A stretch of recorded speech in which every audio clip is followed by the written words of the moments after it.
Olá, eu sou a Andrea. Olá, eu sou a Maria.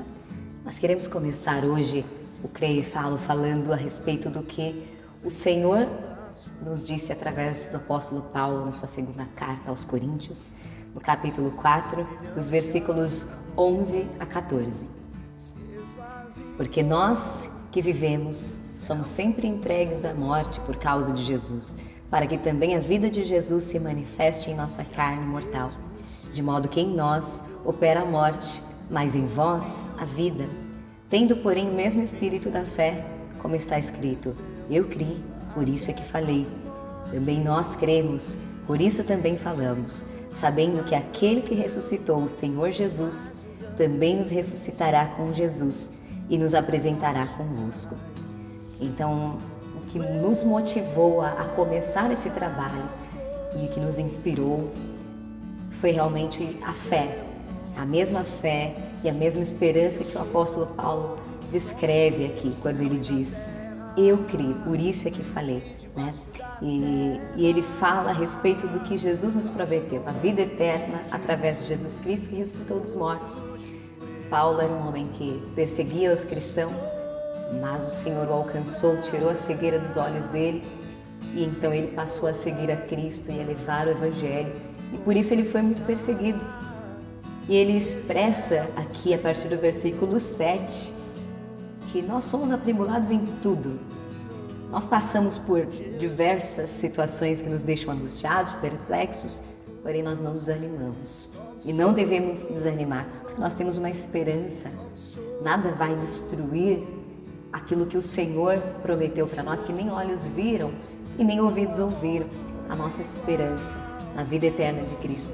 E ele diz: nós levamos sempre no corpo morrer de Jesus. Então realmente aqui nesse mundo nós vamos ter tribulações, nós vivemos num corpo mortal, mas nós somos eternos. Nós passaremos por tribulações, e lá em Mateus o Senhor nos fala: bem-aventurado, o próprio Jesus no Sermão do Monte disse: bem-aventurados sois vós, se forem perseguidos por amor de mim, né? Muito grande será o vosso galardão nos céus. E ele diz aqui: para que também a sua vida se manifeste em nosso corpo. Então a nossa esperança e aquilo que nos leva a dar a nossa cara a tapa, a dar o nosso corpo à morte diária, é realmente a esperança de ter vida em Cristo Jesus. E diante disso, nós temos realmente experimentado o amor de Deus e nós queremos falar daquele Deus que nós cremos.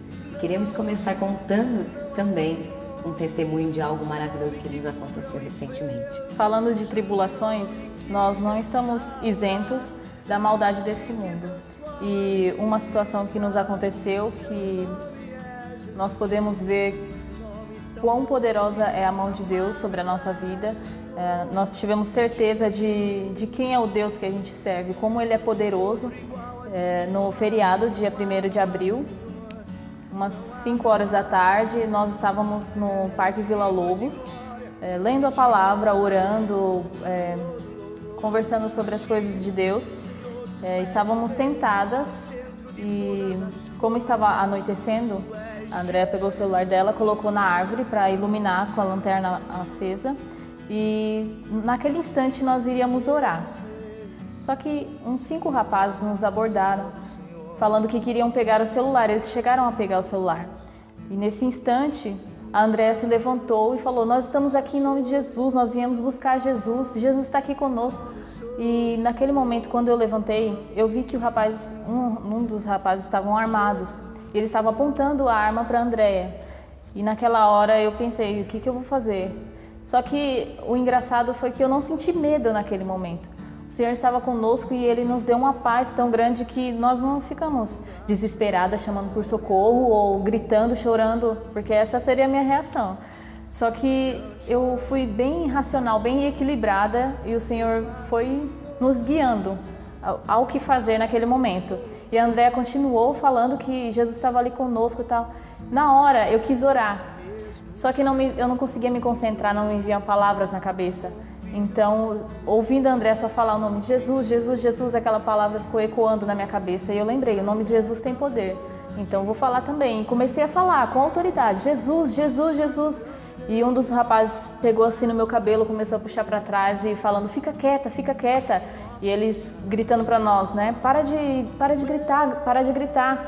E nós não parávamos. E aí quando eles viram que a gente não ia ceder, eles ficaram sem reação. E a gente continuando falando o nome de Jesus. Eles foram se afastando e não fizeram nada conosco, não levaram nada. Então nós podemos ver quão poderoso é o nome de Jesus, porque foi essa a nossa arma. Eles vieram com arma de fogo, vieram em 5 homens, eles poderiam ter abusado da gente, não tinha ninguém por perto, nós estávamos sozinhos. Só que 5 homens, uma arma contra 2 mulheres e o nome poderoso, que é o nome de Jesus. Foi Ele que nos salvou naquele momento.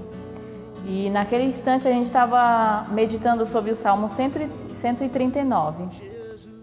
E no versículo 4 diz assim: ainda que a palavra não me chegou à língua, e tu, Senhor, já a conheces toda. Ou seja, naquele instante, mesmo que a gente não chegou a orar, mesmo que eu tenha pensado em orar, mas não tenha falado nenhuma palavra, o Senhor já conhecia a nossa oração, já conhecia os nossos pedidos, e Ele atendeu sem mesmo nós pronunciarmos. Nosso Deus é poderoso, Ele é soberano, e Ele estava conosco ali naquele momento, e foi Ele que nos guardou.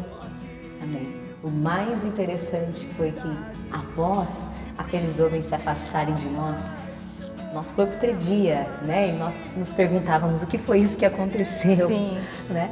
E impressionados com o nosso Deus, nós saímos dali e felizes, falando em alta voz como o nosso Deus é poderoso, como o nome do nosso Deus é poderoso. Nós saímos dali e falamos do amor de Jesus para cada segurança que nós encontramos no caminho. E nós chegamos a entrar na estação de trem falando em alta voz do que tinha acabado de nos acontecer. As pessoas estavam ouvindo, né? Nós entramos no trem, continuamos falando, o trem estava lotado e as pessoas continuaram ouvindo.